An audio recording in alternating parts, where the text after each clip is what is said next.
bien. Ah, ça va comme ça. De Régis Franck. Alors ce livre m'a d'autant plus touchée, c'est pas la seule raison, qui est ému, qui se passe en Occitanie, du côté de Lézignan-Corbière. Alors on connaît Gruissant et ses chalets, le Cat, la Franquie. Et il s'agit d'un retour vers le passé d'un homme qui avait voulu tout oublier et qui avait coupé après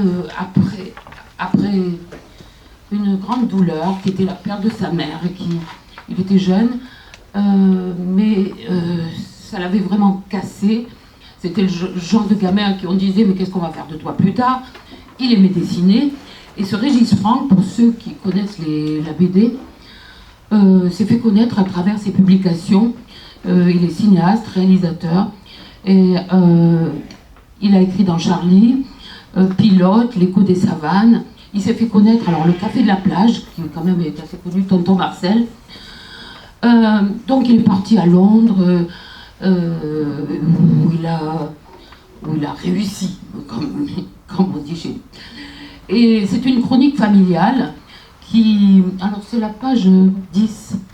C'est une chronique familiale qui remonte sur plusieurs générations. Une famille ouvrière communiste. Et comme je le disais, la vie aurait pu être heureuse si la maman n'était pas décédée à 39 ans.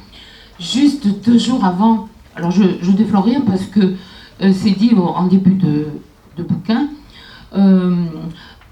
la maison que son père lui avait construite, qui était maçon, se termine 2 jours après sa mort. Enfin bon. Donc, c'est pas du pathos du tout, c'est très... c'est écrit avec pudeur. Moi je l'ai lu avec les larmes au bord des yeux, vraiment. C'est tout en finesse. Cet homme qui finalement, c'est la mort de son père, revient à Lézignan et revit toute cette nostalgie, cette période. Voilà. Donc vraiment, m'a énormément plu, je vous le conseille fortement. Et voilà.